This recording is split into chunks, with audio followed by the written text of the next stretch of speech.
family reunion of sorts tonight. Good. Over the prayer book.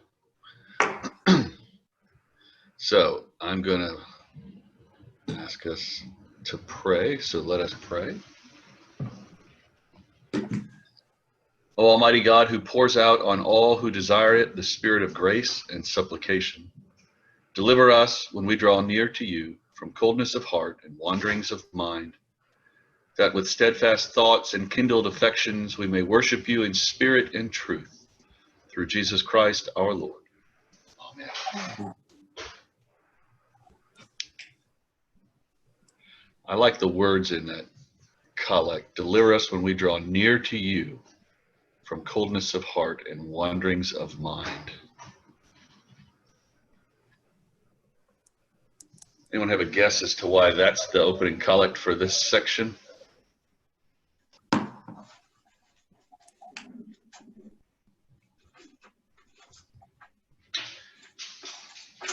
Worship is that the sense of drawing near to God, isn't it?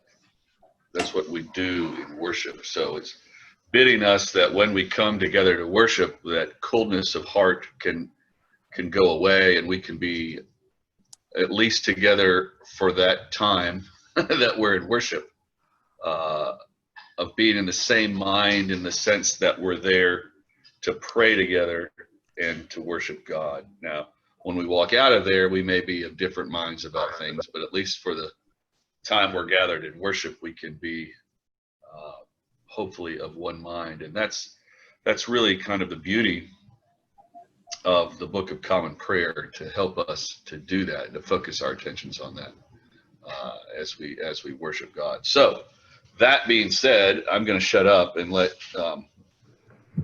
any of you who have any thoughts or musings or things that stuck out to you when reading about worship, and particularly about the prayer book.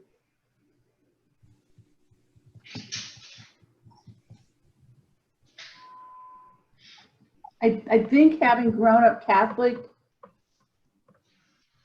the whole concept of the prayer book is kind of unique for me, because I mean, we would have like a missal or something that would change every month or whatever for the service. And so to have a book that is set and the same all over the United States and everything else, and very similar all over the world, is a unique concept for me. You know, those Roman missals would change, although they didn't change so much, other than to put everything into one book, I think would have made too big of a book. Yeah, that's probably true. But so seasonally, you got the propers for that particular time of year. Yeah, but they would change it every month and put, it just seemed like a different thing, even though it probably wasn't different, but it would put like local stuff or whatever in there too. Sure. And so yeah, and they had the right to do that, right? Yeah, and it just didn't seem, it's a unique feeling, because it really didn't seem uniform like this. So what role does the Catholic Dragon play? That I have always thought that it was somewhat similar to our Book of Common Prayer in the Catholic Church. Well, it is, in the sense that it sets out the liturgical format and gives you the propers, so it follows along in that sense. And those services are structured very much the same.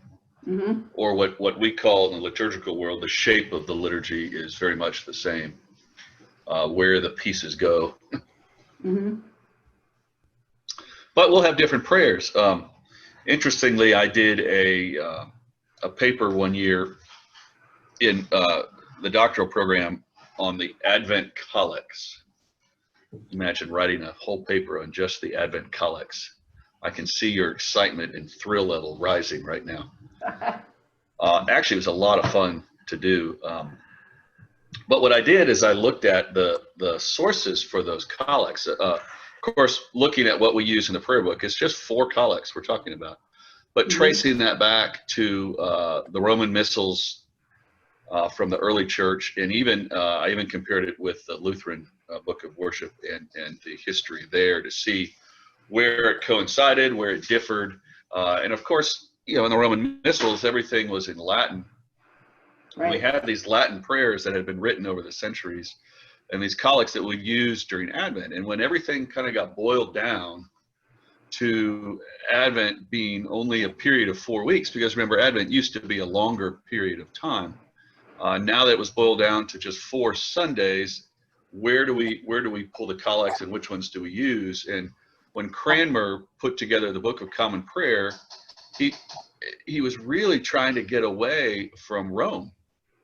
He wanted it to get away, not in a liturgical sense, but in the sense of those Latin prayers, and to do something that's much more in line with what he saw as the English Church and how the English Church should progress. So he threw out that first collect, that old Latin collect, and wrote one himself.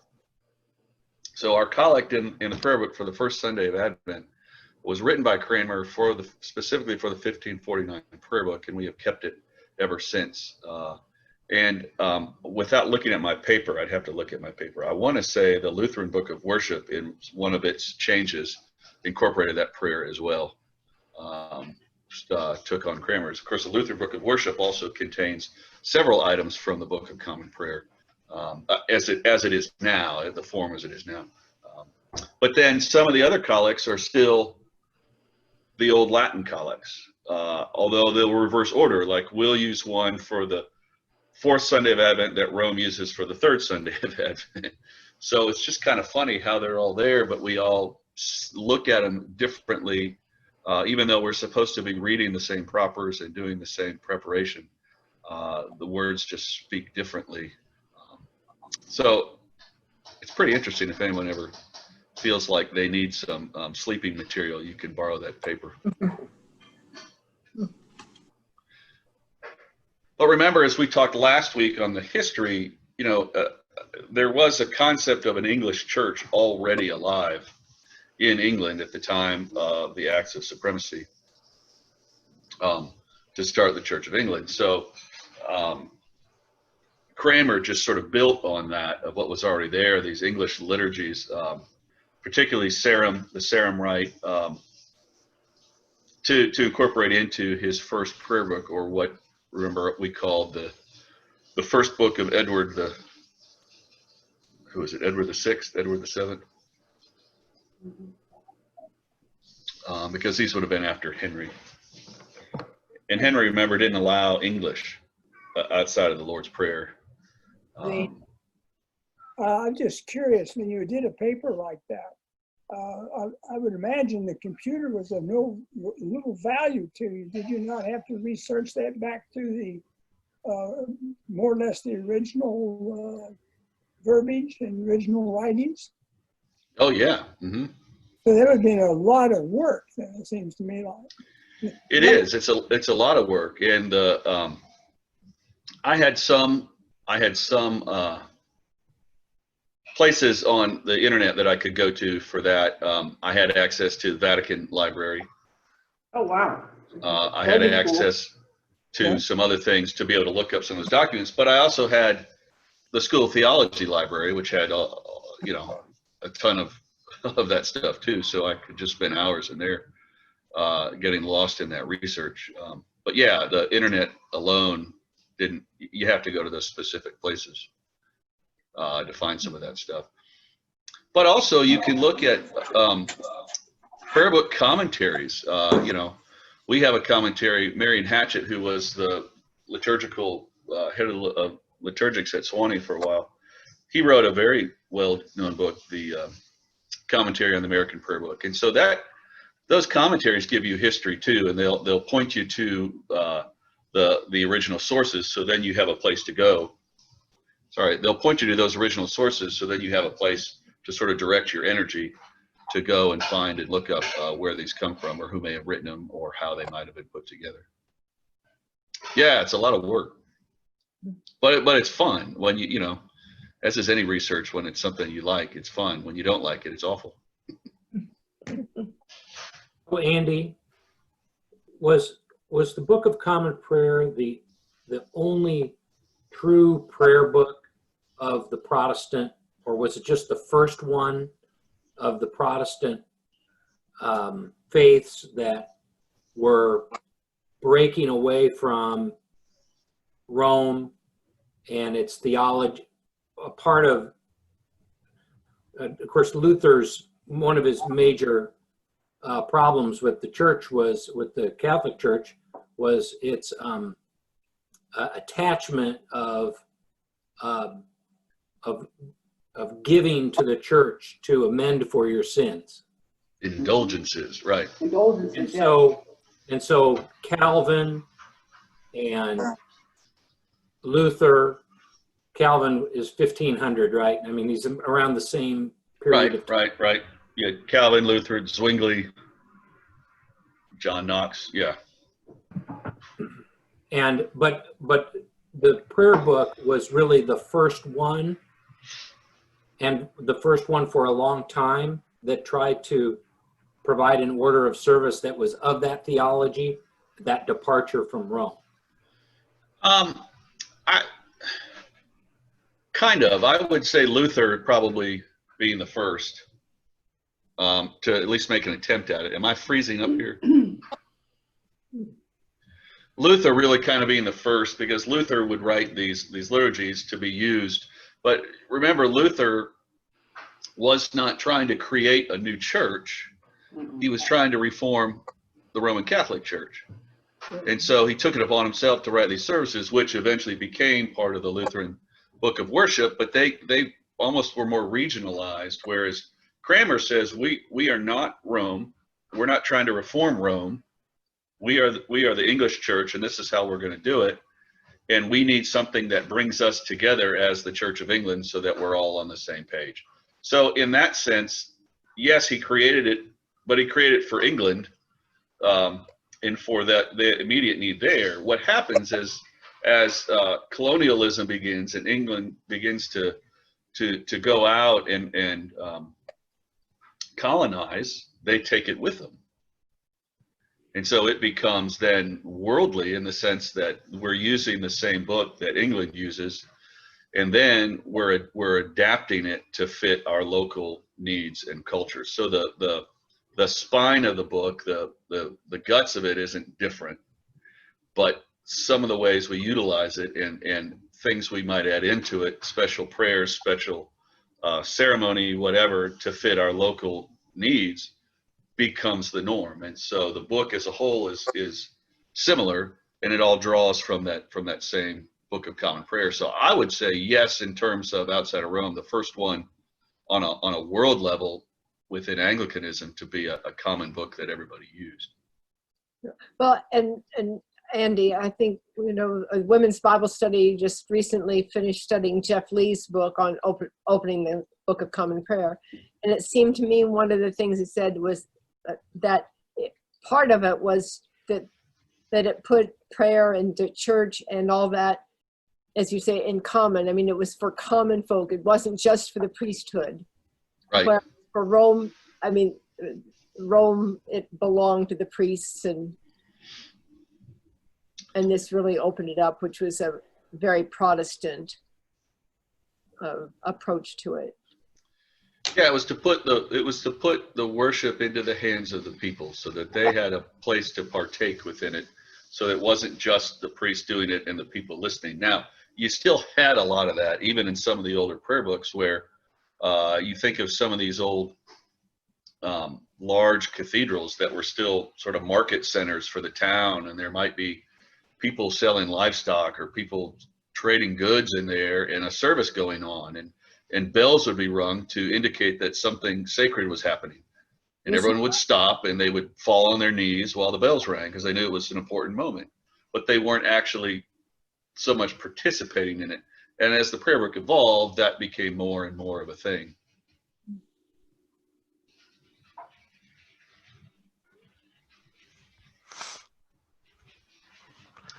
Now, did the Moravians have anything like a common book? Because they predate, us by about 400 years. I can't answer that specifically, but my guess would be, yeah, I'm sure they had their own form of worship they followed. Whether it was the same book throughout all of the church or not, I don't know. But since, you know, we sort of have a deal with the Moravians, I'm guessing it was probably more like that. Okay. So England expands out, the prayer book goes out. So we know that one of the first recorded services in the Americas was the settlement at Jamestown, where I don't know if it was the captain of the ship or a chaplain or whatnot came off, and the first thing they did is opened the Book of Common Prayer and gave thanks to God for landing in this new country.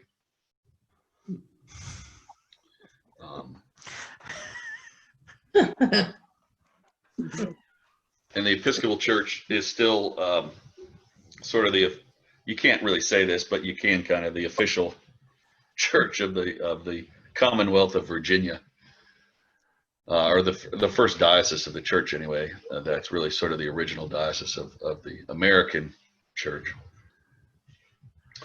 So we have the Church of England, or the prayer book from the Church of England, but remember it was problematic once the Revolutionary War happened, because you had to pray for the crown. And it wasn't until 1789, as we talked about last week, that when the Constitution was being formed and when the form of government for the church was being formed, that's when we get the first American prayer book, is in 1789. And they gathered there in Philadelphia, and they said, you know, we owe all this debt to, you know, in gratitude to the Church of England as sort of the mother church, but we want to have a church that is unique to this new country.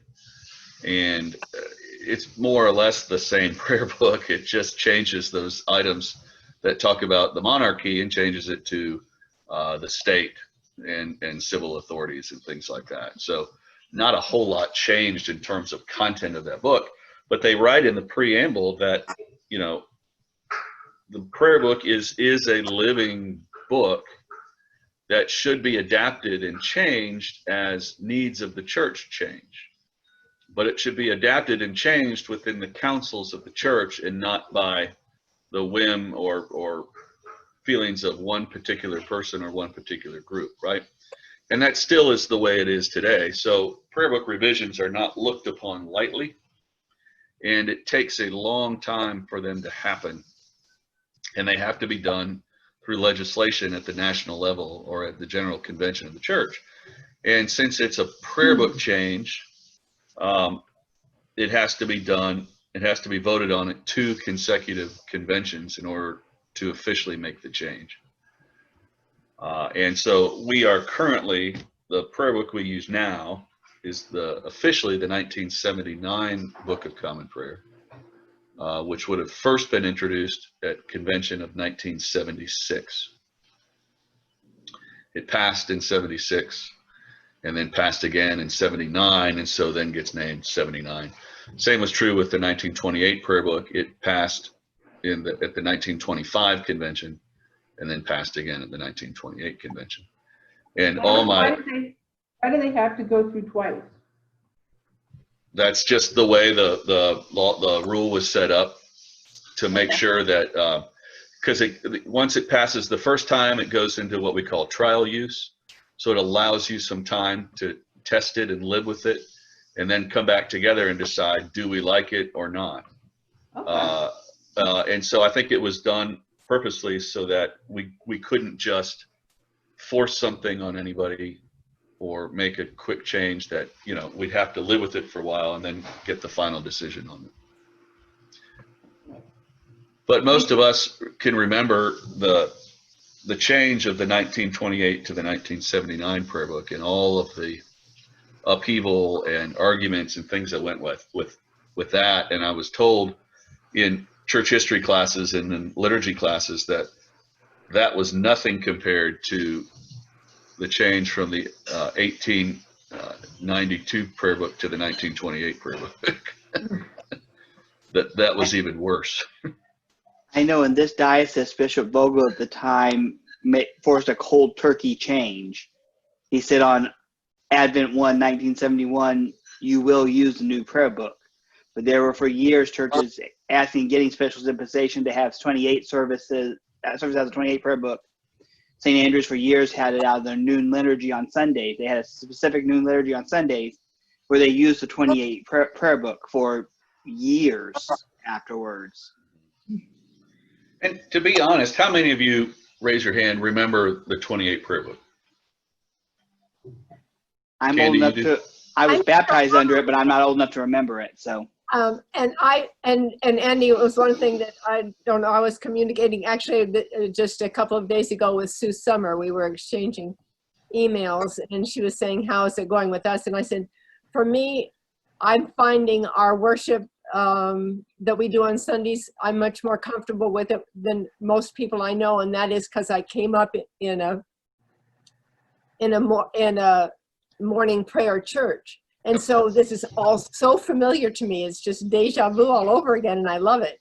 But for those, most of the folks I know came up in a Eucharistic church, and they really, really miss Eucharist.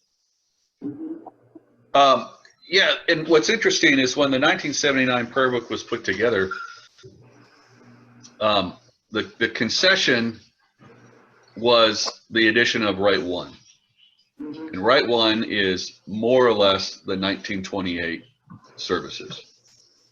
There are a few changes to the Eucharistic liturgy from the 28 to the 79, but they're not enough to throw you off too much. The Gloria was sung in a different place than it is now, and a couple other customs. So Rite 1 is more or less that 28 service. The language is the same and all that.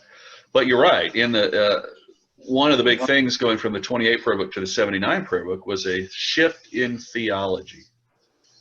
The 28 prayer book was a very priest-centered prayer book, where in other words, everything flowed through the priest, and the priest had the power, and the people had minimal things. I mean, yeah, you had responses, and the morning prayer service we do now is the same service, just with the more modern language. So yeah, the people were still involved, and morning prayer was the norm. Yeah. Eucharist was done maybe once a month, maybe once every 3 months. Cathedral, there was a Eucharist with no sermon at an 8 o'clock service, and then there was a 9:30 service and 11 o'clock service, and 11 o'clock just had communion once a month, and 9:30 maybe twice a month. But the thing is that the big pull, the big draw for 8 o'clock was no sermon. But that's another thing, isn't it, Andy? In the book of in the 79 book, it says there'll be a sermon. Right. Yeah. That this isn't an option. Yeah, and so 79, the shift to 79. Remember, that came after Vatican II, and because Rome was looking at redoing their liturgy, everybody looked at redoing their liturgies, and everyone looked at how their books were put together, and so there was a shift, really in all of Christendom, and Rome did a big thing with Vatican II when they said the priest had to turn around and had to face the people. Priest had to face west when celebrating, which nobody was really doing. And in the Episcopal Church, we said, well, we don't have a pope. We don't have to do that. And a lot of churches didn't do that. And you'll still find churches today that have I think St. Mary's is that way, has a east-facing altar.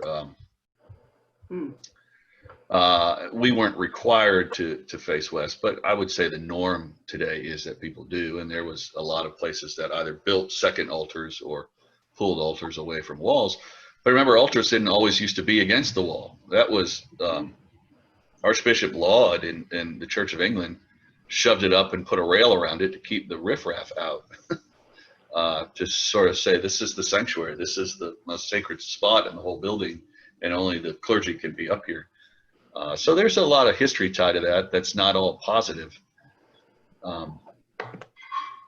But this liturgical reform happened. We went more to being Eucharistically centered, and the office is going to daily worship, although there's daily Eucharist as well in some places.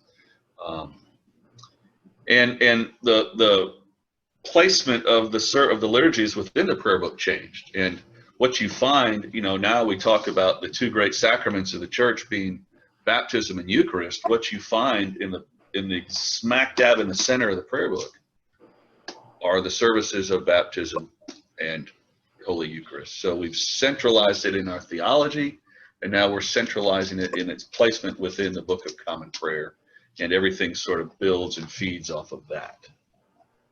And that was a huge shift. And we made the people more involved in the sense that the power doesn't flow through the priest as much as the priest is the agent that is enabled to do the things because of the people, because it takes the people for the priests to be able to do their job.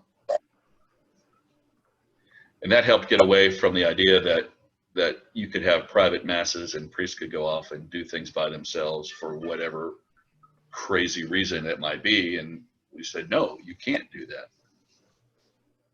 Even though Rome had been doing it, but even in Vatican II, they were trying to say, no, you can't do that.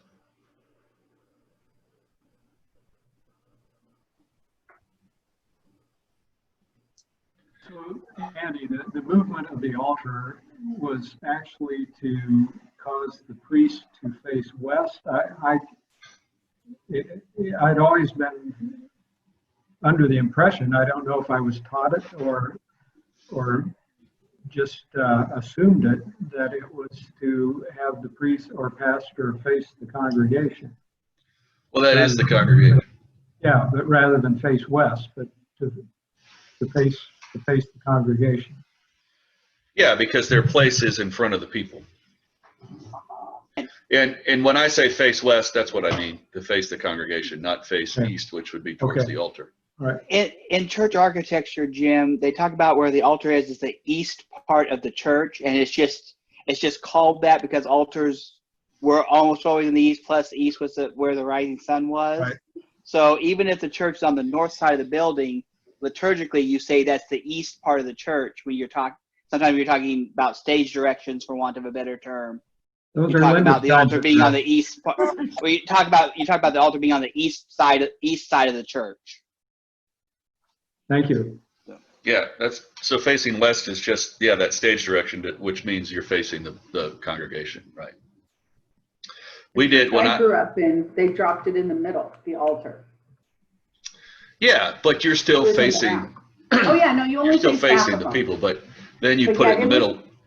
It was it was considered super modern because it's still, that's where they put the altar. And there wasn't any option Right. to turn around. And that's more in line too with the ancient church, to have sort of the altars in the center, and with the Eastern Orthodox Church to have it more centrally located. So you have the idea of the people of God gathered around the table, right? Mm-hmm. That's sort what we of- were taught. Yeah, and we sort of loosely do that now, because if you have, the priest and deacon behind the altar facing the congregation, we still sort of go around the table. When I was in Chicago, in Hinsdale, went there in 2002 as the associate. The altar was against the wall. And that church had been built in 1875, I think. So the altar is against the wall, and they continue to celebrate that way. And the rector who was there said he would really like to have a second altar to be able to turn around. And what we would do is what most people do when it faces that way is, you still turn around and talk to the people in the congregation, but then you turn back around to actually consecrate the elements. And so you're kind of in this spin cycle. And we had said, well, let's talk about putting a front-facing altar in there. And we looked at it logistically and realized there was no way to cut the altar away from the wall. So we couldn't cut it and pull it out, because structurally it wouldn't work that way. So we're going to have to build one that can go in front of it, and then we could just stand between them. So we said we were going to do this, and people started to kind of not be too happy about it. And we said, we're going to try it, and we're going to try it for X amount of time. And I think we went like from Memorial Day through Labor Day using the front-facing altar. And then at Labor Day, we took it out and went back to the other one for about another month or 6 weeks. And then we came together as a parish and had a conversation about it and said, what do people like? What do people don't like? And the overwhelming feeling then was they liked the front-facing altar better. The majority of the people did. So then we brought the temporary one back while we had one built.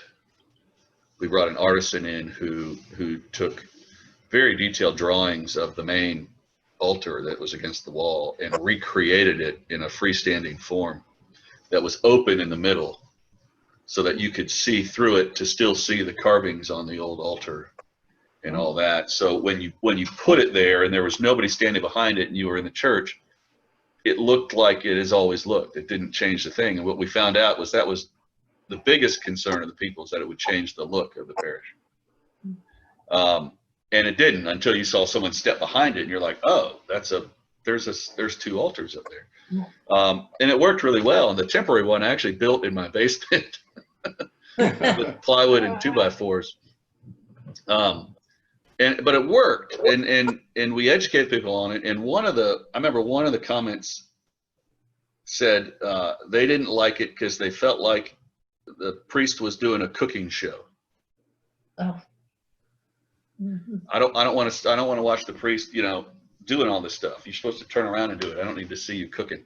And someone else said, well, I don't like it because the backs of the chasubles are so much prettier than the fronts, and now I don't get to see the back of the chasuble. Huh. And it's funny the reasons why people like something or don't like something. But so this was probably in 2003 that we did this. And so we went to that front-facing altar, but all up by the high altar. And this was a typical English cruciform format where you, a long aisle with transepts, and then you go up into the chancel. There's the English facing each other choir. Then you step up into the sanctuary where you have the altar rail and the altar. So I got a text last night. So this was 2003. Now it's 2020. I got a text last night from a parishioner there who sent me a picture. They have now moved that altar down into the nave. It's now in front of the chancel steps in the nave, and they've removed all the pews, and they have cathedral chairs now that they can move around it. And I'm like, wow, they've come a long way from not wanting to turn the priest around to now they've even taken it from the sanctuary and moved it down into the nave. So Wow. it's pretty interesting to see, yeah, just how things can change. Why did they pull it down? Why did they bring it down there, Andy? So they could be amongst the people? Or? I guess so. I guess they felt like they were so far away up there. And, one of the problems we had in that space was if you sat in the far pews of the transept, you had no view of the altar. You couldn't see the altar. You were blocked off. Now, some people preferred to sit there. But it was weird because you got part of the congregation cut off because they couldn't see it. Now that's not an issue because everything's down on the floor. And then you can reconfigure it any way you need to. And I don't know if it was prompted by some of the pandemic, what's going on now, so they have to open up with only so many people. It made it more intimate.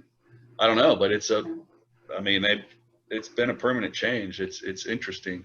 And now you talk about changing the look. It definitely changes the look Oh, yeah. of the whole place with it now down on the floor. But anyhow, just an interesting story.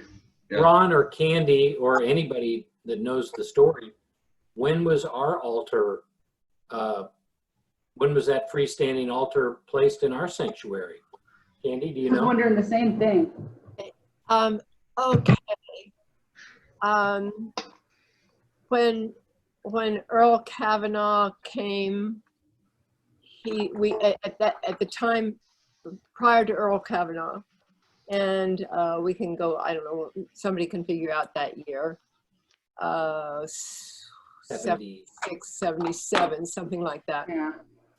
Prior to that, there the organ was in what's currently the chapel.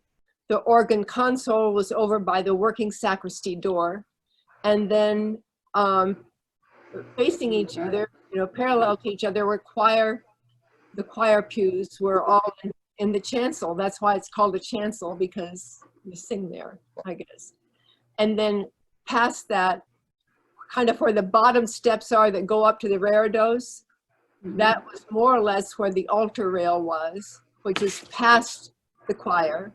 And then the altar was up against the wall, which is what the reredos is now, was the altar. So you get to the back of the church, and it was very dark. I mean, because you had all that stuff there, those pews and the organ, and then the chapel wasn't open. Because it wasn't a chapel. But he said, in part of his deal, I'll come to Kansas City, I'll come to Great Holy Trinity Cathedral, but you've got to know that we're going to get a freestanding altar. And so this was sort of in the test period of the current prayer book, current Book of Common Prayer. And certainly we knew it was coming, and it was just more appropriate for that, and moved in that direction. And then John Schaefer came, and John Schaefer said, I won't play this organ. I won't come there unless we get a new organ. And then it went into the organ was all moved up, and the gallery was built. And so, and then when that space opened up, when the chancel opened up, there was space in there. And so they put just a table on the floor, but the altar rail was still east of the altar. And then progressively, when the wall fell, or the piece of the wall fell out, and then it just kind of, I always thought Earl kind of planned that. So he had his way. He was a pretty— Wouldn't put it past him. He was a pretty manipulative person. And then eventually it came. So it's sort of, the move in that direction, the idea started in the mid-70s, but it didn't really happen in the form that we see it now until the late 80s. Earl Kavanaugh, started in March of 1976 through May of 95. And the current freestanding altar we have, we got in 1990. Oh, that's pretty much what I said. Yeah. I mean, we had a freestanding altar. It wasn't right. When the current one. The current table. It was something. I've got this right here. Okay. that was Randall's book. But I was trying to see if it had a picture of the previous altar, and I'm not seeing the previous freestanding altar. No. And I don't see that. But. It was always covered with a frontal, because it was not very pretty. Yeah. Well, and it wasn't as big as it is now. And yeah, it was pretty common looking. When I first came to the cathedral and first saw it, and people referred to the reredos as the reredos, I kept looking at it going, just looking at the shape of the sanctuary up there, it had to have been the high altar at some point. Well, and am I still? Yeah, I have not muted. Another thing, where the cross is on the altar, there used to be a tabernacle under the cross. Mm-hmm. And that's and then that's where the sacrament was kept there. And then there was a time, then there was an ombre put on the wall, sort of over where that credence table is, sort of there, that's inside, in the chancel area, not over in the chapel. So that got, and so when that got moved over, another Earl Kavanaugh story, when he would genuflect at an angle and not straight forward. And I went, why do you do that? And he says, because they genuflect to the reserved sacrament. The sacrament, reserved sacraments to the side now. It's not in the tabernacle straight forward. Something I didn't know. Yeah, yeah. The genuflection is always to the presence of Christ in the sacrament. Mm-hmm. For the acolytes, that's why we generally bow at the altar and not genuflect, because there is no reserved sacrament anywhere in that altar area right now. So Now, and that's why you see once Eucharist has been celebrated, people will often genuflect before they come up to receive because it's right there sitting on the altar. Yeah, that was something we did when growing up, is that you would get out of your pew. And before you would move forward to communion, you would always genuflect. Mm-hmm. Yeah. Yeah, you see that. You still see that today. I mean, I do that if I'm in a congregation and I'm coming up to receive. And you will also, you don't see this as much, but you will sometimes still see people genuflect in the Nicene Creed at the point of at the words of the Incarnation. You'll see me bow at that point. I don't genuflect, but part of the reason I don't genuflect much is because I physically can't right now. So. But traditionally, would you have? No, that was not. Bowing was always taught. It was never, the genuflection was never part of that upbringing, although my dad would have done it when he was ordained a priest, and he would have done it too with the celebration of the Eucharist, where you would, you know, the old school model was you would hold the host and you would say the words of institution, take, eat, this is my body which is given for you, do this in remembrance of me, and you would elevate the host, you would put it down, and you would genuflect, and then you would elevate the host again and then set it down, then you go to the wine, and you do the same thing with the wine, and typically that was accompanied by bells being rung while you did that. Yeah, I remember the bells. That was probably one of the first things that caught me off guard at the cathedral, when there were no bells. Because I went to a very ringy church as a kid, so we were used to that all the time.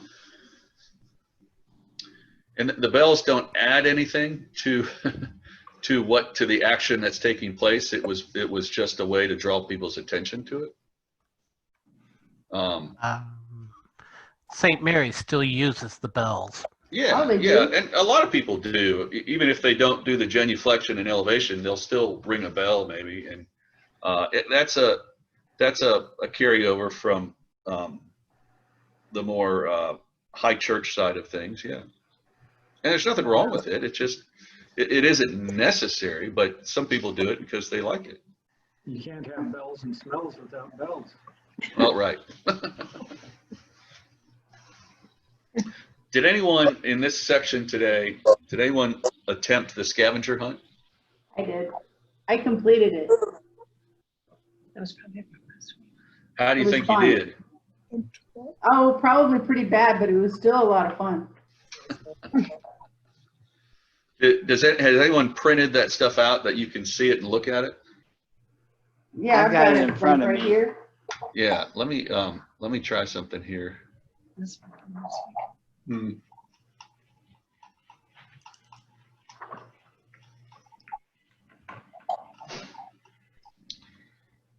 right, I'm going to try this.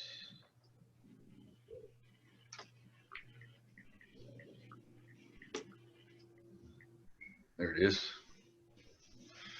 You want it for fun? You want to go through this? Yeah. I will have to say there's one thing on here that I'm not completely 100% sure I know what the answer is. And every time I've asked for them to give me, the Diocese of Alabama, to tell me what they meant there, nobody can tell me. So I think I know what it means, and I'll tell you what I think it means, but no one's ever given me a definitive answer on it. So anyhow. All right, by what other name is New Year's Day known in the church calendar? Holy Name. Right, Feast of the Holy Name. How many Eucharistic prayers are there in the Book of Common Prayer?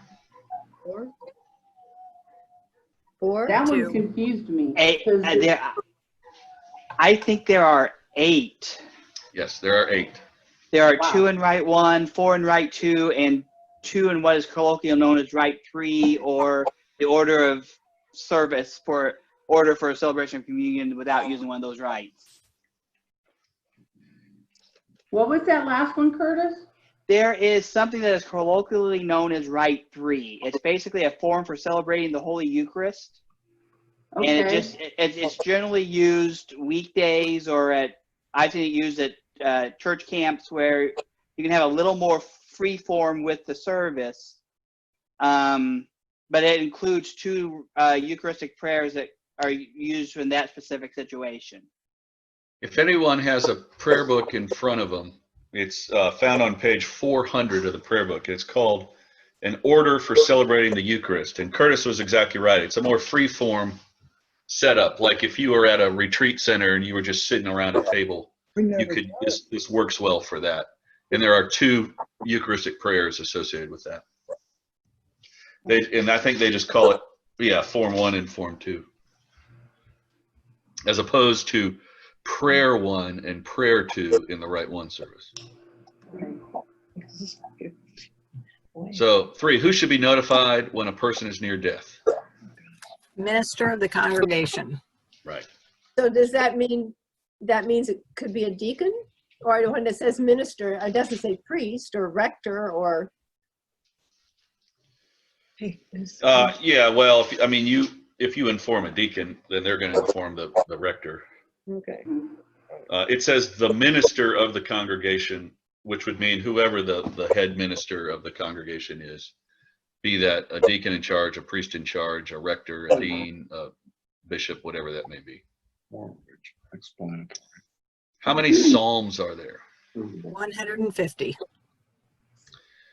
150 in the Psalter, and then 1 extra if you count the Apocrypha.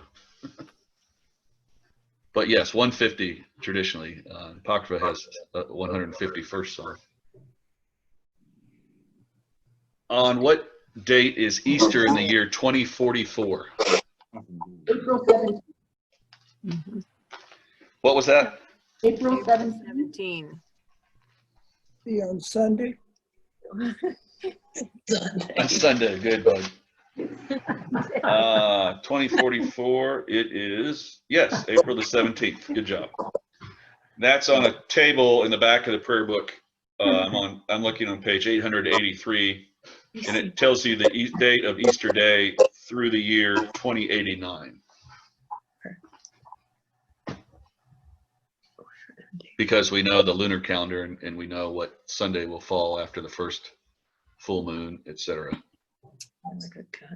All right, where in the Book of Common Prayer is there a direction to give something that is metal? But the celebration of a new ministry or whatever, like the key Yes. to church, the key to Yes, church. that's what I believe it to be when you're given the keys to the The church. only one I could find, the only other thing I look for there is no direction that a bishop must be given a ring or a pectoral cross. It simply says other signs of office. It doesn't specify. Right. That was the only other place I could think of that might be that specific. Yeah, I picked both of those because the way it was written, it made me feel like at the very minimum they were going to get like the crozier, which was going to have some metal or whatever. We're a cathedral church. We never see Marty when he's traveling to another church. He has a traveling staff that could be given as a sign. It doesn't have to be metal. What was I'm sorry, what was the first answer? In the celebration of a new ministry or the installation, like the service we did for me, the new rector or dean is given keys to the church. What gospel is to be read on Ascension Day in Lectionary Year B? I so too. Isn't it the same all years? No? I found Luke 24, 44 to 53. That's what I found. And I found also Mark 16, 9 to 15 and 19 to 20. Yeah, so what happens in the old prayer book lectionary, that's what I have in this prayer book. It gives you 2 options in year B, and that's Luke 24, 49 to 53, or the Mark 16 and verses. But then we now use the Revised Common Lectionary. We have since 2007, so it may be different in the Revised Common Lectionary. I'm not sure if it is. And here's a trick. You can probably find in the nave 2 different prayer books that have 2 different lectionaries in them because of that. Anything printed after the General Convention changed the lectionary would have the Revised Common Lectionary in it. Right. And in the revised, I just thought it was the same, A, B, and C. No, I don't know that it is. What I found was that I don't know, the Book of Common Prayer I have is, Christy gave it to me, so I'm not sure what it is in relation, but I noticed that both A and B were the same in this one. In the prayer book lectionary? It's I don't know, it was one that Christy gave me. I'll look for the year. February 2007. Yeah, that's probably the old prayer book lectionary where it typically was the same years A, B, and C on a feast day like that. But then in the Revised Common Lectionary, they sometimes give you different ones. Yeah, mine's 1990, so it's old.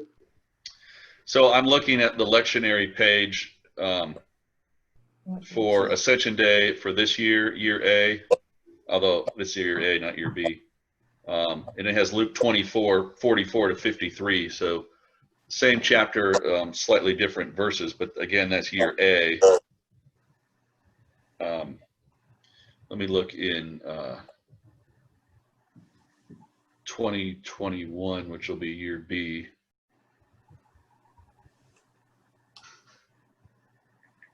Yeah, it's same. It's the same. So it probably is the same ABC since it's a major feast day. I'm looking at something online. It says Psalm 93, proper 29b, Ascension Day. What am I looking at? What does that mean?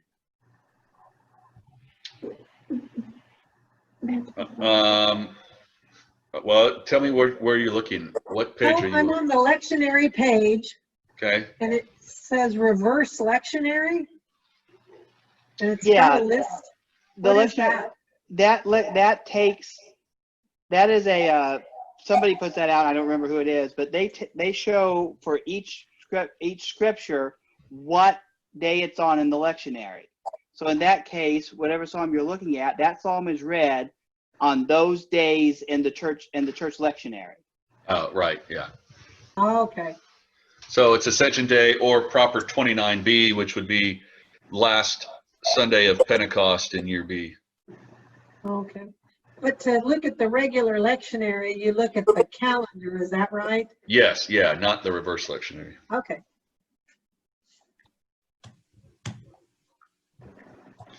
All right. How many forms are there for the reconciliation of a penitent?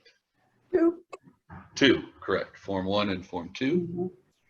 According to the calendar, what are the days of special devotion? Well, there's a lot of them. It's on page 17 in my book anyway. Yeah, Yeah, well, page numbers will be the same. Yep. that's on page 17. Ash Wednesday and other weekdays of Lent and of Holy Week, except the Feast of the Annunciation. Good Friday and all other Fridays of the year in commemoration of the Lord's crucifixion, except for Fridays in the Christmas and Easter seasons and any feasts of our Lord which occur on a Friday. Mm-hmm. So, yes, but not always. Is that why growing up, it wasn't just a Lenten thing to not eat meat on Fridays? To not eat meat on any Friday? Yeah. Yeah. My mom was an old-time Catholic. Yeah, that's all because of that special days of devotion, right? Okay, the Book of Common Prayer recommends that baptism be reserved to what 5 occasions? Pentecost. Day of Pentecost. Or the Sunday after. And baptism of Jesus. And Easter Vigil. And the bishop's visitation. Well, that's sort of a 6th. Yeah, so you have the Easter Vigil, you have the baptism of Jesus, you have the Easter Vigil, you have Pentecost, the Feast of Pentecost, then you have the Feast of All Saints, or the Sunday after All Saints. and then when the bishop visits. Now, that's just a guideline. So every priest decides sort of what they want to follow. Some priests will only do it on those days.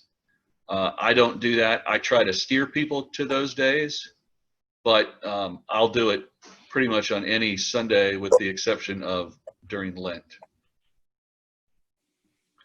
Because sometimes that's, the family can't all be there on those days, but they can be there on the, 6th Sunday of Epiphany, so that's fine. But when we can steer them to those days, I try to do that. Who may administer baptism in an emergency? Anybody Baptized person. Right, any baptized person. And then there's the rubric that says if you've done that, you then tell the priest, and they will have a day where they present that person to the congregation. Ratify it. Right. And then do the signation with the chrism oil. When must there be a period of silence during the celebration of the Eucharist? After the fraction, yeah. Right. After Breaking of the bread. Yep. Before the anthem. What is the supplication? On page 154. Yes. I'm not doing the purpose. It basically supposed to be used in times of national emergency sort of thing, as I'm remembering correctly, but I could be wrong on that. I'm working from memory. Page 154, it says, for use in the litany in place of the versicle and collect which follows the Lord's Prayer, or at the end of morning or evening prayer, or as a separate devotion, especially in times of war, or of national anxiety, or of disaster. I said no. Okay. And supplication is a form of prayer anyway. We do, we have supplication in all the Eucharistic prayers and things like that, but this is something that's titled specifically the supplication. How is it different from a prayer, though? How is it different than a prayer? Right. Yes, that's my question. Because as I read about it, it seemed to parallel prayers. Right. It's basically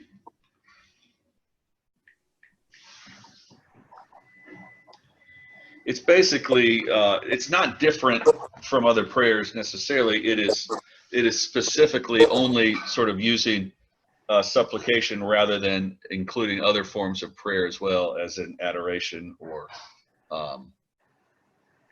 other things like that, because you're asking for something on our behalf. Help us. That's why they say it's good for particularly at times of national disaster or war, because you're asking particularly for that petition of supplication more than anything else in that prayer. So that it's just a separate thing you can do that focuses on that part of prayer. Supplication just being what you're asking for. Petition also being something you ask for, but supplication is show us your grace and your mercy so we can get through this. I was just looking at that glossary in the Episcopal Church website under the Great Litany, and it gives a nice explanation of the supplication and how it can be used in place of the Lord's Prayer at the end of the Great Litany. Right, and that's what this rubric says here. Well, it says for use in the litany in place of the versicle and collect which follows the Lord's Prayer. That's exactly what it says. Yeah. All that follows the Lord's Prayer. Yeah. Because it's specific to that one part of prayer. Yeah.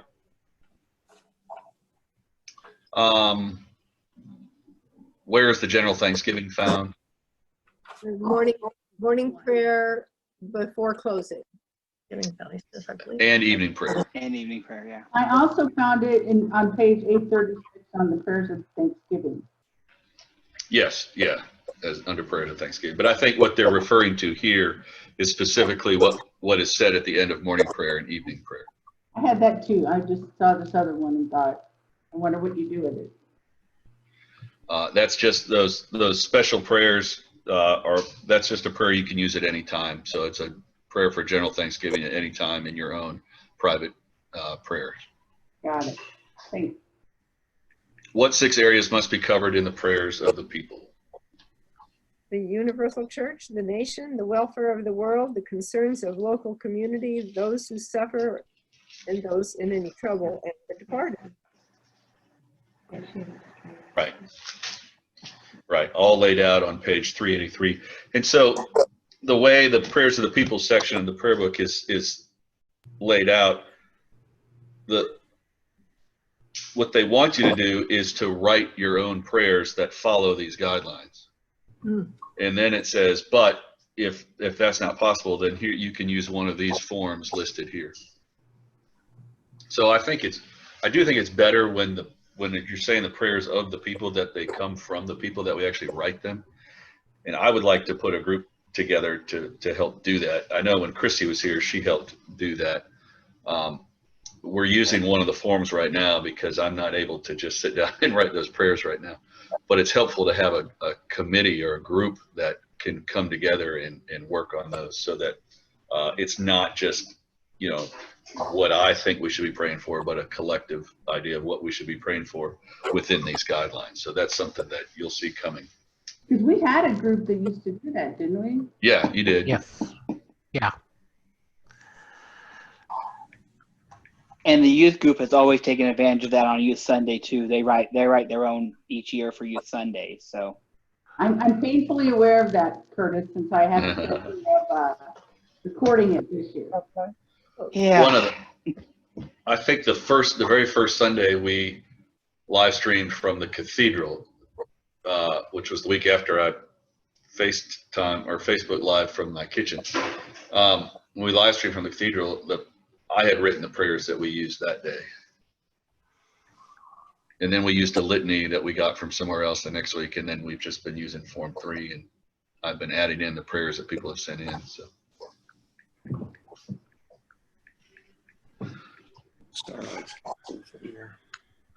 All right. Well, thank you for going through that. Thank you for dealing with that.